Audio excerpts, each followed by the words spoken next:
Hello दोस्तों, आज हम लोग पढ़ेंगे छत्तीसगढ़ में होने वाली शिक्षक भर्ती के ऊपर। देखेंगे ढेर सारा प्रश्न।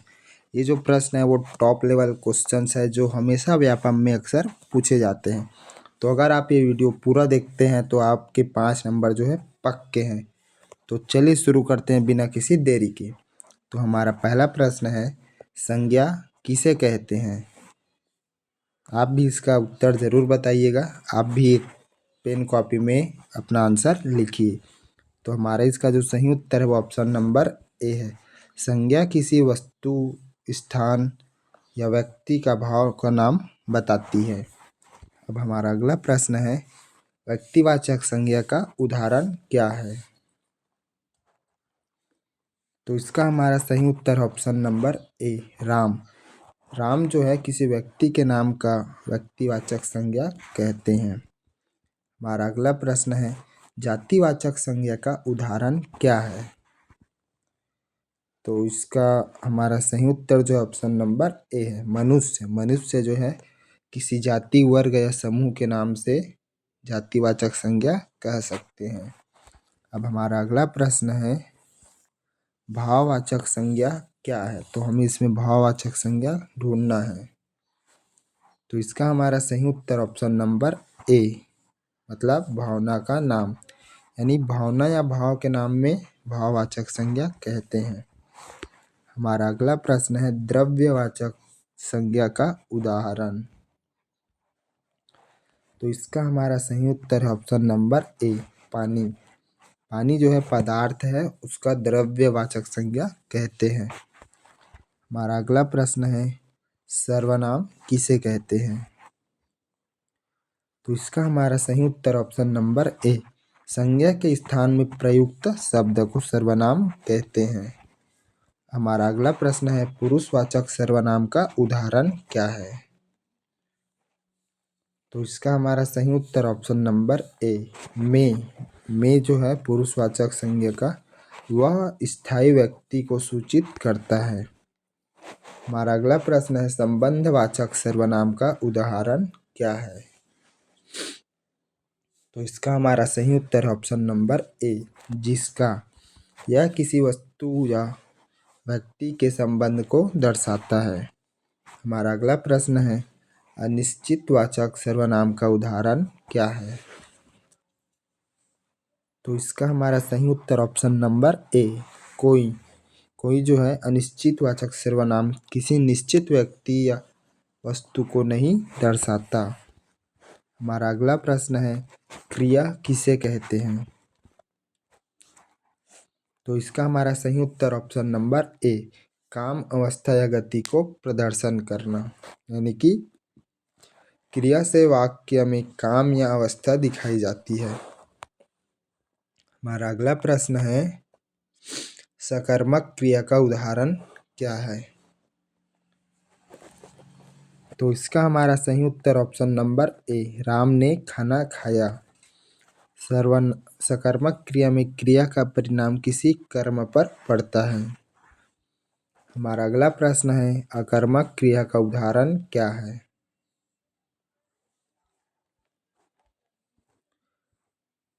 तो इसका हमारा सही उत्तर ऑप्शन नंबर ए, राम सो रहा है। अकर्मक क्रिया में कोई कर्म नहीं होता। अब हमारा अगला प्रश्न है, गतिवाचक क्रिया का अर्थ क्या है? तो इसका हमारा सही उत्तर ऑप्शन नंबर ए, क्रिया से गति का प्रदर्शन, यानी गतिवाचक क्रिया में किसी कार्य की गति का संकेत मिलता है। हमारा अगला प्रश्न है, अवस्थावाचक क्रिया किसे कहते हैं? तो इसका हमारा सही उत्तर ऑप्शन नंबर ए, क्रिया में अवस्था का प्रदर्शन होता है। यह क्रिया किसी स्थिति या अवस्था को दिखाती है। हमारा अगला प्रश्न है, अव्यय किसे कहते हैं? तो इसका हमारा सही उत्तर ऑप्शन नंबर ए, वह शब्द जो परिवर्तनीय हो उसे अव्यय कहते हैं। अव्यय का रूप कभी नहीं बदलता। हमारा अगला प्रश्न है, निपात किसे कहते हैं? हमारा अगला प्रश्न है निपात किसे कहते हैं। तो इसका हमारा सही उत्तर ऑप्शन नंबर ए, स्वतंत्र अर्थ में रखने वाला अव्यय। निपात अकेले अर्थ नहीं रखते। हमारा अगला प्रश्न है वाच्य के प्रकार कितने हैं। तो इसका हमारा सही उत्तर है वाच्य के जो है 3 प्रकार हैं। पहला है कृतिवाच्य, दूसरा है कर्मवाच्य और है भाववाच्य। हमारा अगला प्रश्न है कृतिवाच्य में प्रधान घटक क्या है। तो इसका हमारा सही उत्तर ऑप्शन नंबर ए, कर्ता। कृतिवाचक में क्रिया का कर्ता मुख्य होता है। अब हमारा अगला प्रश्न है कर्मवाच्य में प्रधान घटक क्या है। तो इसमें हमारा सही उत्तर ऑप्शन नंबर ए, कर्म। कर्मवाच्य में क्रिया का परिणाम कर्ता मुख्य होता है। हमारा अगला प्रश्न है एक वचन का अर्थ क्या है। तो इसका हमारा सही उत्तर है ऑप्शन नंबर ए, कर एक वस्तु यानी कि अकेले एक वस्तु का एक वचन कहते हैं। हमारा अगला प्रश्न है बहुवचन का अर्थ क्या है। तो इसमें हमारा सही उत्तर ऑप्शन नंबर ए, अनेक वस्तुएं। अनेक वस्तुओं को जो है बहुवचन कहते हैं। अब हमारा अगला प्रश्न है लुप्तवाची शब्द किसे कहते हैं। तो इसमें हमारा सही उत्तर है ऑप्शन नंबर ए, जो अब प्रयोग में नहीं आता उसे लुप्तवाची कहते हैं। हमारा अगला प्रश्न है काव्य का मुख्य उद्देश्य क्या है। तो इसका हमारा ऑप्शन ए सही उत्तर है काव्य पर भाव और सौंदर्य प्रधान होते हैं। हमारा अगला प्रश्न है काव्य में भाषा कैसी होती है।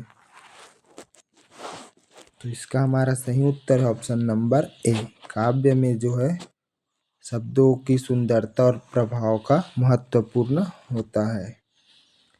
काव्य में भाव प्रधान क्यों होता है। तो इसका हमारा सही उत्तर ऑप्शन नंबर ए, भावनाओं की अभिव्यक्ति के लिए, यानी काव्य का मुख्य उद्देश्य भाव व्यक्त करना होता है। हमारा अगला प्रश्न है कवि कौन होता है। तो इसका हमारा सही उत्तर ऑप्शन नंबर ए, रचनाकार। कवि वह व्यक्ति है जो काव्य रचता है। हमारा अगला प्रश्न है शब्द किसे कहते हैं। तो इसका हमारा सही उत्तर ऑप्शन नंबर ए, वर्णों का समूह। वर्णों का समूह से बने अर्थपूर्ण इकाई का शब्द कहते हैं। हमारा अगला प्रश्न है उपसर्ग किसे कहते हैं। तो इसका हमारा सही उत्तर ऑप्शन नंबर ए, शब्द के आरंभ में लगाकर अर्थ बदलने वाला भाव। उपसर्ग शब्दों के अर्थ को बदल देता है। हमारा अगला प्रश्न है प्रत्यय किसे कहते हैं, यानी कि प्रत्यय क्या होता है। तो इसका हमारा सही उत्तर है ऑप्शन नंबर ए, शब्द के अंत में लगाकर अर्थ बदलने वाला भाग। तो इसका है हमारा अगला प्रश्न है संधि का अर्थ क्या है। तो इसका हमारा सही उत्तर है ऑप्शन नंबर ए, दो शब्दों का मिलान। संधि में दो शब्द मिलकर नया रूप बनते हैं। हमारा अगला प्रश्न है संधि विच्छेद किसे कहते हैं। तो इसका हमारा सही उत्तर है ऑप्शन नंबर ए, संधि शब्द को उसके मूल शब्द से विभाजित करता है। हमारा अगला प्रश्न है समानार्थी शब्द क्यों जरूरी है। तो इसका हमारा सही उत्तर ऑप्शन नंबर ए, भाषा को समृद्ध बनाने के लिए। समानार्थी शब्द भाषा में विविधता लाता है। हमारा अगला प्रश्न है विलोम शब्द का प्रयोग क्यों किया जाता है। तो इसका हमारा सही उत्तर है ऑप्शन नंबर ए, विपरीत अर्थ व्यक्त करने के लिए। हमारा अगला प्रश्न है अव्यय शब्द का स्वरूप स्थिर क्यों रहता है? तो इसका हमारा सही उत्तर है ऑप्शन नंबर ए, वह अपरिवर्तनीय होता है। अव्यय शब्द का रूप कभी नहीं बदलता। हमारा अगला प्रश्न है, वाच्य के प्रकार कौन कौन से हैं? तो इसका हमारा सही उत्तर ऑप्शन नंबर ए, वाच्य जो है 3 प्रकार के होते हैं। हमारा अगला प्रश्न है, कृतिवाच्य में प्रधान घटक क्या है? तो इसका हमारा सही उत्तर ऑप्शन नंबर ए, कर्ता। कृतिवाक्य में कर्ता मुख्य होता है। हमारा अगला प्रश्न है, कर्मवाच्य में प्रधान घटक क्या है? तो इसका जो है ए जो है सही आंसर है, कर्म। कर्मवाच्य में क्रिया का परिणाम कर्म मुख्य होता है। हमारा अगला प्रश्न है, एक वचन और बहुवचन में क्या अंतर है? तो इसका हमारा सही उत्तर है ऑप्शन नंबर ए, एक वचन एक वस्तु, बहुवचन अनेक वस्तु। संख्या से वचन स्पष्ट होता है। हमारा अगला प्रश्न है, काव्य में शब्द रचना क्यों महत्वपूर्ण है? तो इसका हमारा सही उत्तर ऑप्शन नंबर ए, भाव और सुंदरता के लिए।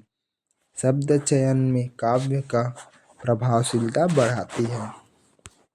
हमारा अगला आखिरी प्रश्न है, काव्य और गद्यांश गद्य का मुख्य अंतर क्या है? तो इसका हमारा सही उत्तर ऑप्शन नंबर ए, काव्य में भाव प्रमुख होता है और गद्य में सामान्य भाषा।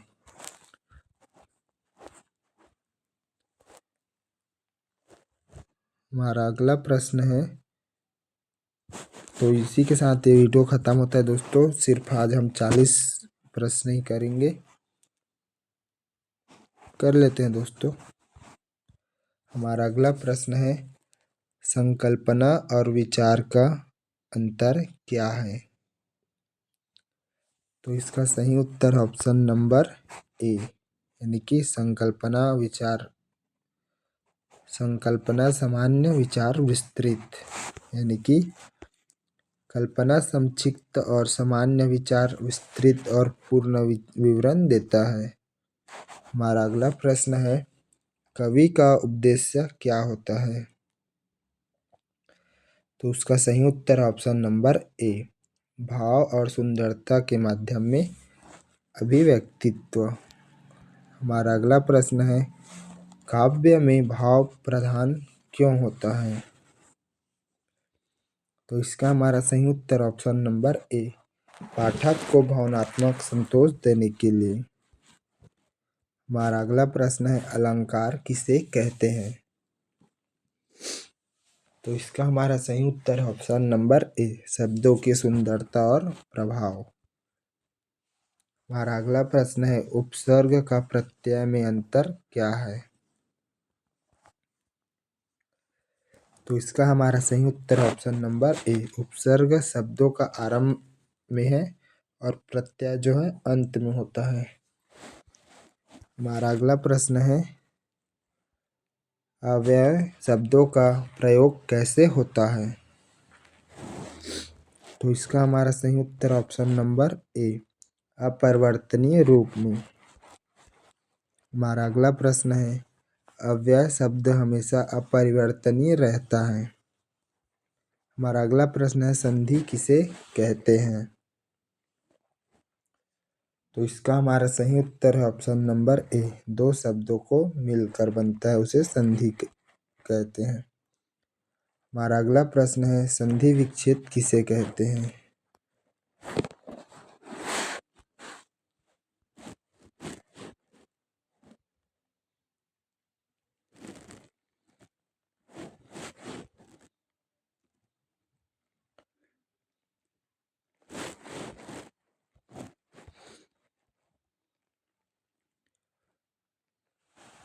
अगर आपको ये वीडियो अच्छा लगा हो दोस्तों, तो चैनल को सब्सक्राइब कर बेल आइकन प्रेस कर दे ताकि हमारी आने वाली सभी वीडियो आप तक पहुंच जाए।